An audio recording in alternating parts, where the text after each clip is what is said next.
Can you imagine a world without children? A world where children don't play, or dream, or imagine? At St. Jude Children's Research Hospital, we can't imagine a world without children. That's why we're working every day to find cures for diseases that strike down children.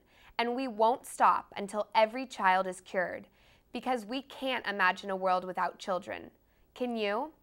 Finding cures, saving children, St. Jude Children's Research Hospital. Please call 1-800-777-1000 or log on to stjude.org.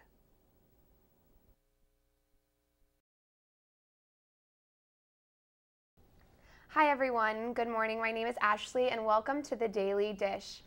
With books like Twilight and HBO's True Blood, vampires are all the rage right now in Hollywood. But are they real? Today we're joined by Joshua Devereaux, who's going to talk about this new phenomenon. Hi Josh, how are you? Wonderful. How are you, Ashley? I'm great. So what do you know about vampires? I know that I myself drink blood when with a lover or someone who I'm very comfortable with and trust. To me, it's very much of a spiritual experience. And it started off as kind of a dress-up masquerade thing that's developed over the last 15 years into my form of spirituality. So for the vampires we see on TV or in books, is that what a real vampire is today? As far as I know, I'm as real as a real vampire gets, and I'm completely 100% human being. As far as being able to vaporize into mist or turn into bats or having to sleep in coffins or not coming out into the daylight, I think that is all fantasy. I've definitely searched out for anything that would be more real than a human experience, and through that search I've actually made my human experience more real.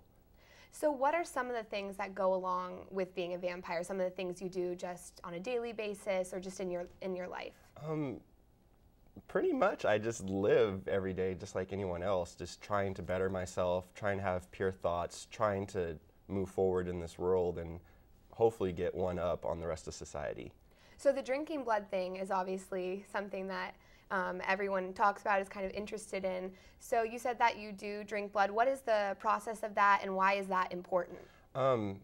It wasn't necessarily started off as something that this is what you have to do. I was just in a relationship at the time with someone who was as equally interested in it as I was.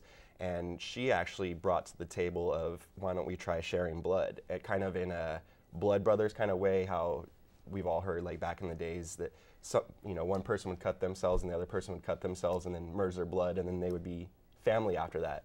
So we just kind of took it to one step to, why don't we drink each other's blood?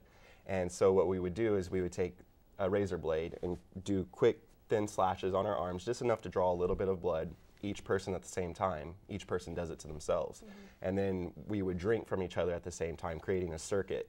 And you can actually feel the blood pulling out of the one person and then your blood being pulled out of yourself too. And it creates a bit of a swoon and almost like a wine drunk feeling, but without the heaviness of the alcohol involved. So you said earlier that it's a real spiritual part of your life. Why is that so important to you?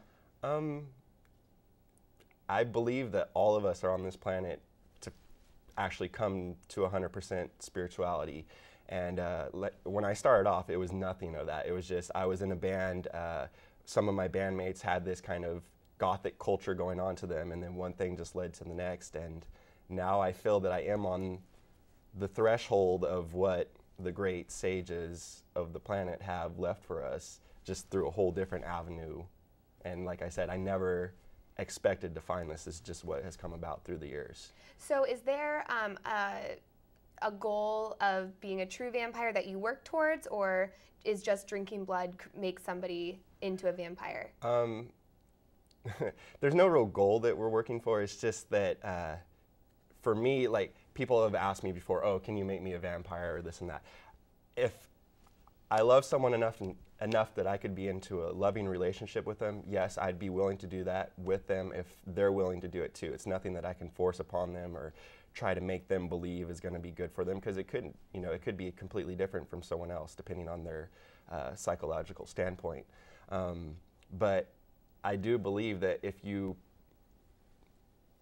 put forth the effort of you want something more than what your reality already is, that I believe it's a good channel to start taking you down that road. But no, I don't run around going making vampires, and even if someone were to drink my blood, if it's not what they're into, it's not going to do anything for them. So they have to be committed to wanting to do it as well. It's Yes. not like what we see in the movies. If you get bitten, No. you're done. No. So if somebody is interested in getting more information about this, what would you recommend? Really just sit and meditate on your, your own thoughts. It's good to read the books, like I know True Blood and the Twilight series are very big right now, and when I first got into this, it was all about Anne Rice's Vampire Chronicles and Interview with the Vampire. So it seems like every 10 or 15 years, it seems to be this cycle coming back up into the culture. I'm going to have to cut you off right there. Okay. Thank you so much. This was a very interesting subject, and everyone, I hope that you join us next time.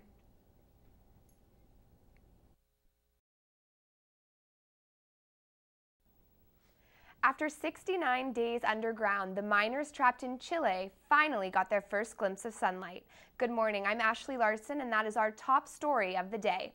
It took almost 23 hours to complete the rescue, with all members coming up a 2,000-foot tunnel of granite in a rescue capsule named the Phoenix 2. The miners appear healthier than expected, and some will only have to spend a day in the hospital before being allowed to go home with their families. In the Bay, police in Fairfield arrested a 28-year-old woman Wednesday on suspicion of killing her twin daughters. Monica McCarrick is accused of stabbing her 3-year-old twin daughters to death before trying to kill herself and light her apartment on fire Tuesday evening. McCarrick is currently in critical condition at John Muir Hospital in Walnut Creek, and police are asking anyone with more information to please come forward. Across the Bay, police are looking for a man wearing a Batman mask and vampire teeth who robbed a McDonald's in Belmont Tuesday night. The man confronted the manager and demanded cash before escaping in a silver getaway car. In technology, Apple has found a way to make parents feel a little better when it comes to what their kids can do on cell phones. The company has gotten a patent for a program that will allow parents to block certain content from being sent, which is aimed at stopping kids from sexting. Apple says the program can also be used to force kids to check spelling and grammar and can be programmed to a child's grade level. The one thing it doesn't do is monitor what types of images kids are sending out to their friends. Stay with us after the break, and we'll talk about how the Niners are looking against the Seahawks this Sunday at Candlestick. We'll be right back.